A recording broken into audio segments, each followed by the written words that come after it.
Nos Animeureux est un podcast haut en couleur pour parler ensemble d'animation. Je suis Minerva. En 20 ans, j'ai été directrice, formatrice et surtout, j'ai été une animeureuse. Chaque semaine, on se retrouve entre anciens et nouveaux de l'animation pour mettre en avant et transmettre les valeurs et le goût de ces métiers si nécessaires de l'animation socio-culturelle. À chaque rendez-vous, on abordera des sujets divers, avec sérieux, mais surtout avec humour et détachement. Bonjour à tous.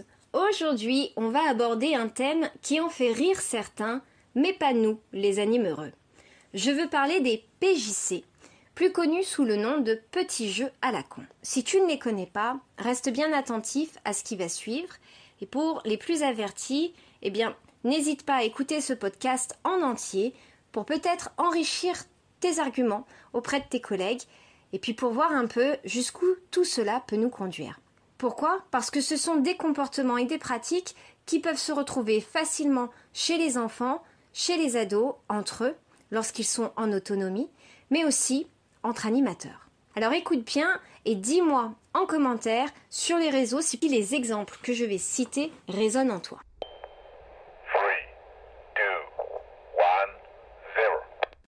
Alors malheureusement, les PJC peuvent sembler anodins et ils peuvent sévir à tous les échelons et être le point de bascule vers le harcèlement.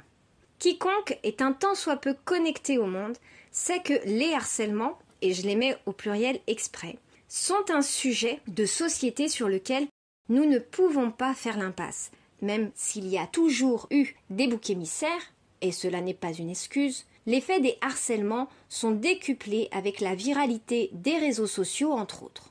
Pour commencer, on va essayer de détecter les indices d'un PJC, car ils peuvent prendre des formes anodines.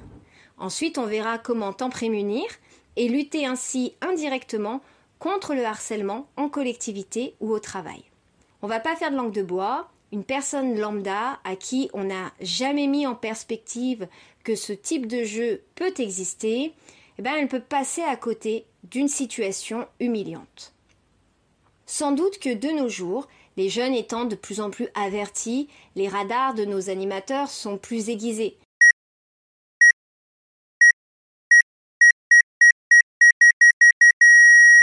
Mais la jeunesse aura toujours ce manque d'expérience qui fait son charme d'ailleurs. Un animateur bon client aux blagues potaches ou qui lui-même a été la cible plus jeune de PJC n'a pas forcément conscience de ce qui se joue. Un jeu, une activité qui va donner à l'un ou à plusieurs des protagonistes une position de faiblesse face au groupe, voilà les premiers signes d'alerte. Alors attention, la victime de la situation peut tout à fait avoir le sourire pour garder la face, c'est juste le reste d'orgueil et d'honneur qui lui reste. Premier cas, jouer sur l'effet de surprise pour cultiver l'angoisse. Et là, je vais te faire part de ma propre expérience en tant que colo. Il y a quelques décennies de cela, quand les animes portaient encore le doux nom de moniteur. Emmener un groupe de 6-7 ans en balade nocturne dans un cimetière pour observer des feux follets pédagogiquement, ça peut porter à questionnement. Mais avoir un groupe d'ados avec leur moniteur, cachés derrière un caveau pour surprendre tout ce petit monde et se les faire hurler de peur, c'est totalement répréhensible. En tant qu'employé de votre structure, celle-ci s'est engagée à assurer la sécurité affective, ici pour les plus jeunes, et morale, ici pour les ados, des mineurs accueillis. Ce genre de situation ne se prête pas à ce genre de blague. Deuxième cas, la figure de la victime consentante. Tu sais, c'est ce gosse moins dans la norme que les autres. La taille, le poids, l'élocution, les origines, celui qui fait rire. Prenons par exemple le jeu de Kola-Maya. Organisé correctement, il peut être tout à fait anodin pour beaucoup.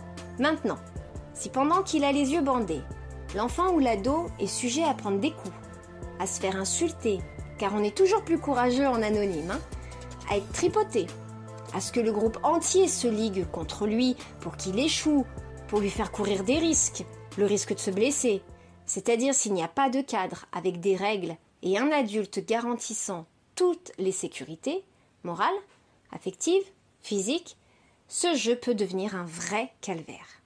Ça y est, je pense que ceux d'entre vous qui découvrent le sujet commencent à comprendre de quoi il s'agit.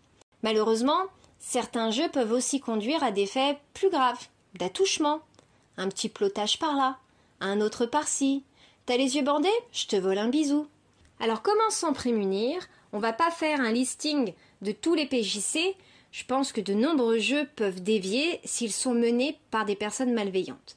Les animheureux peuvent s'en prémunir, eux, en ayant quelques règles éthiques en tête.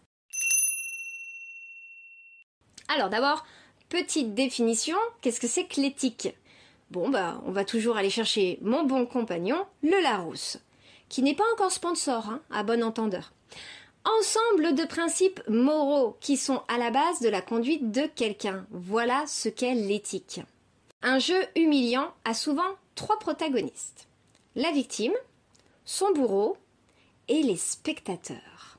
Lors des temps d'activité ou de vie quotidienne, c'est-à-dire dès que vous êtes présent, que ce soit toi, un collègue ou les enfants, mets ton détecteur en place.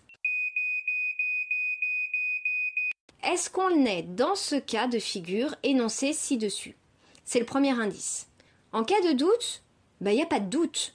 On met fin au petit bazar et on débriefera après. Tu peux être dans le doute parce que la situation est floue, que celui qui va tenir le rôle du bourreau n'en a pas forcément conscience.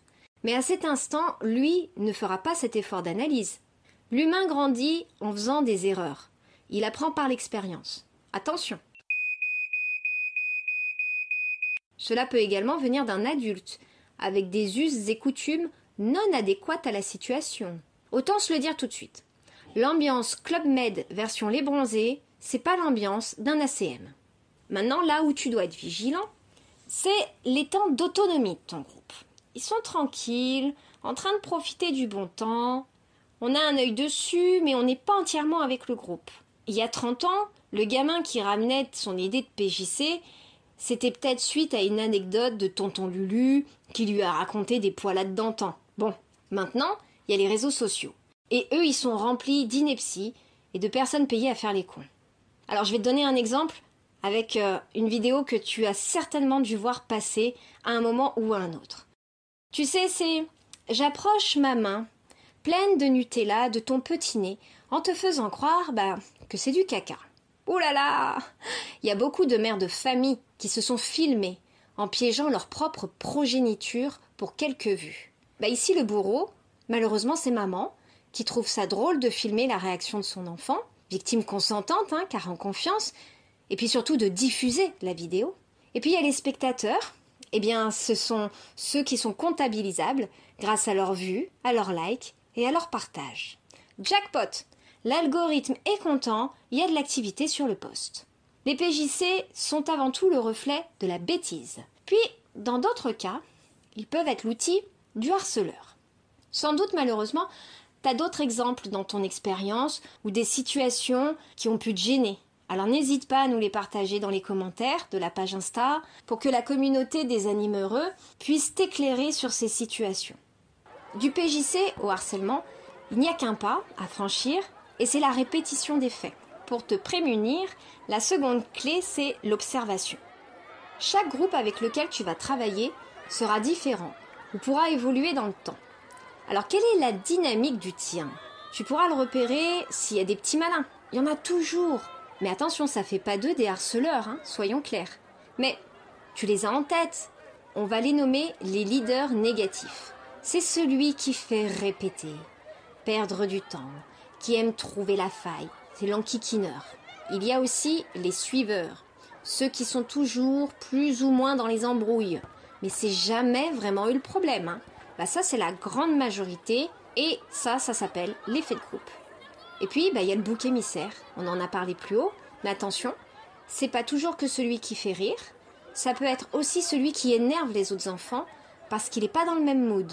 Et celui-là, il faut pas se mentir, il pourrait même taper sur le système des animateurs. C'est le rabat-joie. Mais quand bien même, dans ACM, il y a collectif. Et on ne choisit pas son casting, on vit ensemble, on apprend le compromis. Donc si avec tes collègues, vous ciblez des enfants de ce type dans votre groupe, il faut en parler en équipe pour tenter de trouver des dynamiques qui vont casser les schémas. Mettre en valeur celui qui est de côté, réussir à trouver une place positive au fort en gueule. Ce sont des enfants, des ados, ils sont en plein apprentissage des rapports sociaux. Et surtout, ils ont chacun une histoire spécifique. Alors, tu ne trouveras pas de formule toute prête pour régler cela, mais tu partageras entre adultes, tu expérimenteras. L'essentiel est que la situation ne t'échappe pas. Et puis, tu apprendras à avoir une autorité saine, pas celle qui fait crier, celle qui te positionne en adulte référent et rassurant pour tous. Oui, même pour les forts en gueule.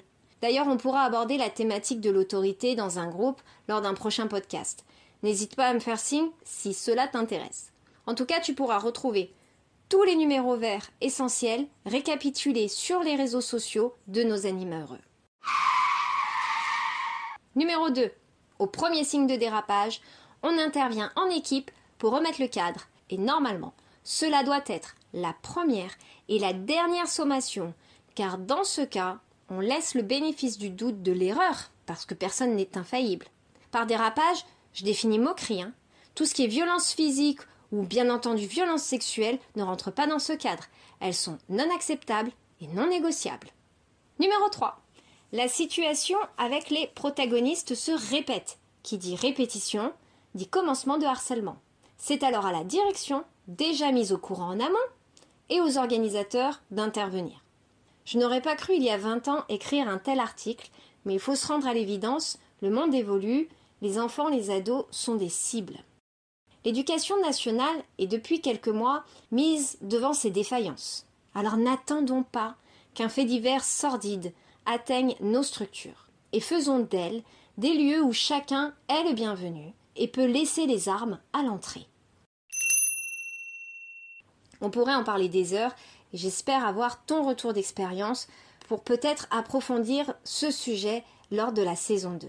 Sache également que tu trouveras nos accompagnements individuels ou en équipe sur le lien qui te mènera sur la page Instagram de Nos Animaux Heureux. Je les construis à la carte en fonction des problématiques de ton équipe, en fonction de ce que vous pouvez rencontrer comme problème. Avant de nous quitter, soyez vigilants également entre vous. On évite les règlements de compte en réunion parce qu'on est crevé. On ne joue pas à action ou vérité entre collègues parce que justement, on est collègues et que le cadre ne s'y prête pas. On montre l'exemple. Si cet épisode t'a plu, n'hésite pas à le noter, à le partager autour de toi et à me laisser ton petit commentaire sur le réseau social de ton choix. La semaine prochaine, je te présenterai le fameux projet pédagogique, celui qui est censé articuler un séjour. Tu verras que c'est comme une partition à suivre, mais qu'il ne faut pas se tromper dans le choix du morceau. Et oui, car être négligent sur son contenu peut te mettre dans des situations désagréables et délicates. On verra donc comment se prémunir des mauvaises surprises. Ma petite dédicace aujourd'hui, elle est pour tous ces gosses qui ont le courage de prendre la parole pour eux ou pour leurs copains, mais qui ont besoin des grands pour agir. Alors agissons. Allez, bisous, à la semaine prochaine.